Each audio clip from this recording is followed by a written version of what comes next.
We construct and heat our homes with wood. We utilize the bark, fiber, seed, and sap for everything from food to medicine and in thousands of chemical compounds. Trees absorb carbon from our breath and give us oxygen in return. Virtually every animal in the forest depends on trees for their survival in one way or another. Trees truly are companions of life. Welcome to Tree Trends and Our Changing World.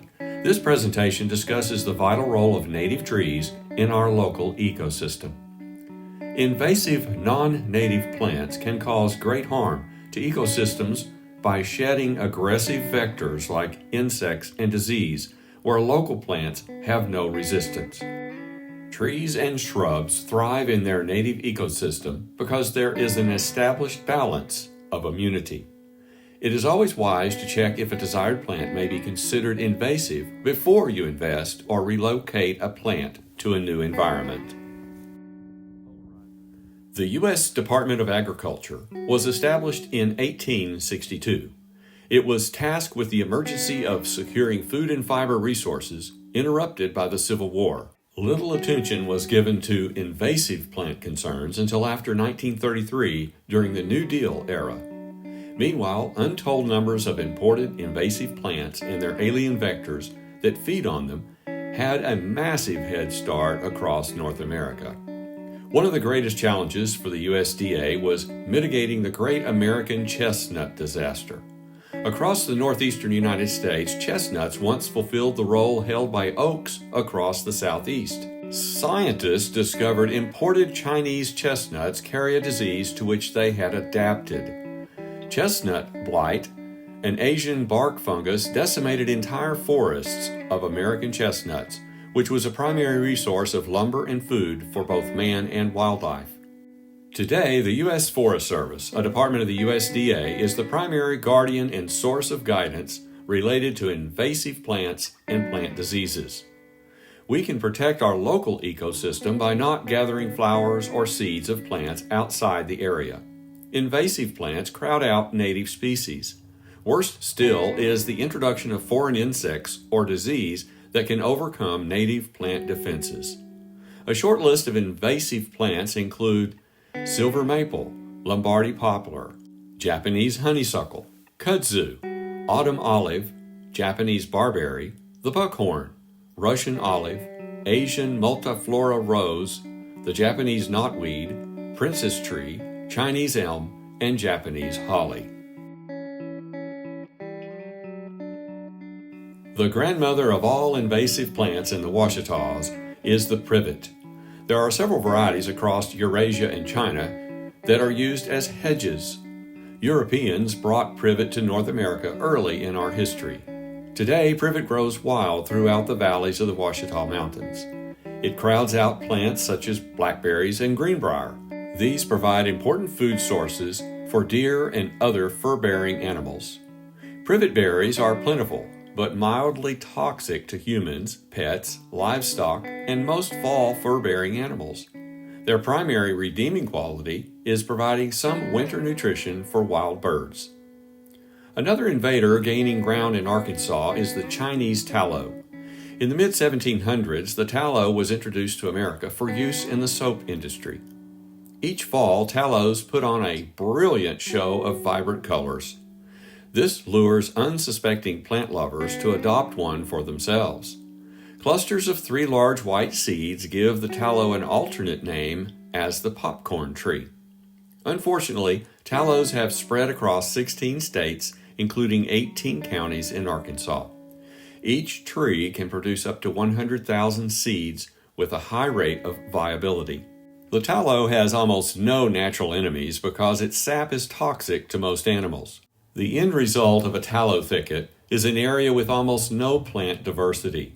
These areas create the perfect breeding ground for mosquitoes. Tallows vigorously resprout when cut, requiring intense application of herbicide to eradicate. Additionally, tallow seeds can remain viable for up to 5 years, requiring a lengthy vigil to prevent regrowth.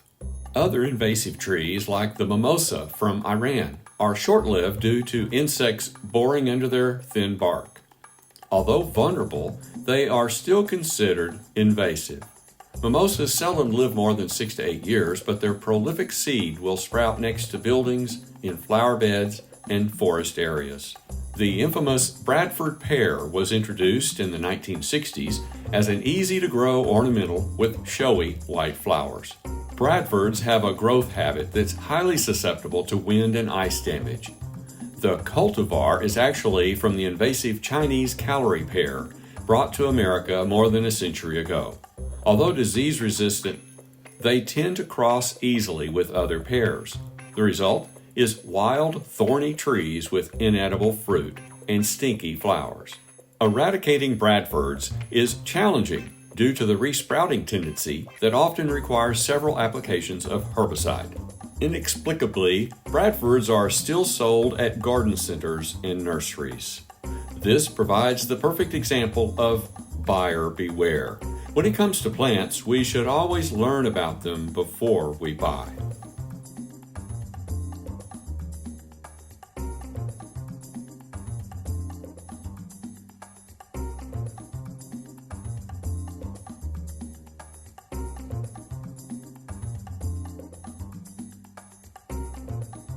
Native trees are always a great investment. Native trees generally stand a better chance of survival through our coldest winters and hottest summer droughts. They require minimal maintenance. They can live to see your great-grandchildren retire. A few of our most identifiable native trees include the shortleaf pine, loblolly pine, red maple, native pecan, eastern red cedar, the tulip tree, and a host of oaks. Because they're adapted to this climate, planting them helps maintain their role in the local ecosystem. The largest known specimen in each species of our state is known as a champion tree. Champions are a good indication of how well a species has adapted to the area it calls home. It can also be a good predictor of future success. We're fortunate to have a number of champions in our area. The champion black hickory and eastern cottonwood live in Yell County. Pike County can boast of its champion post oak. Hempstead County at Old Washington boasts of its catalpa, the Durand oak, and the Arkansas oak. Polk County claims the silver bell, and until recently was home to the champion water oak with a circumference of almost 20 feet. The grand tree blew over in a storm recently. The champion list is ever-changing. Howard County's champion loblolly pine, standing at 144 feet tall, is just a foot shy of the state's tallest tree, currently recorded as 145-foot tall pignut hickory in White County. The king of all Arkansas champions on the bigness scale incorporates height, canopy spread, and trunk circumference. This champion is a cherry bark oak in Perryville. It has a circumference of 323 inches with a crown 129 feet wide and stands 124 feet tall. Champion trees may be hundreds of years old depending on the species. This impressive survival record provides a good recommendation for tree selection if long life and low maintenance are important to you. Unfortunately, some of our most beloved trees are under attack by invasive insects and diseases. These include the American elm, river birch, persimmon, sweet gum, and northern red oak. The Arkansas Forestry Commission encourages residents to plant more of these to help replace trees that have been lost.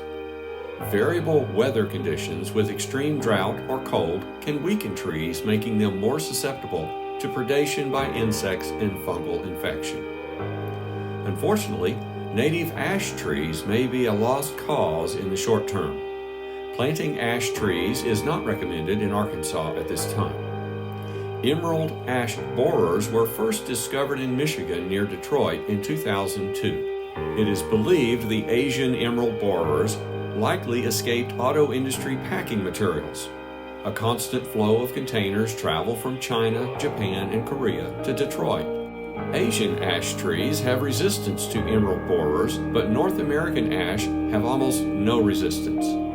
This invasion involves 13 native ash varieties across the U.S. There are insecticides, but they must be applied within a specific time of year on a repeated basis with no guarantee of success. The pecan is a shade tree beloved for its edible crop. Grafted paper shell varieties are very desirable. They can be purchased as pre-grafted trees, or preferred varieties can be grafted locally on native pecan rootstock. Grafted pecans typically produce crops within 8 to 10 years, whereas an ungrafted native pecan may take 15 to 18 years for production.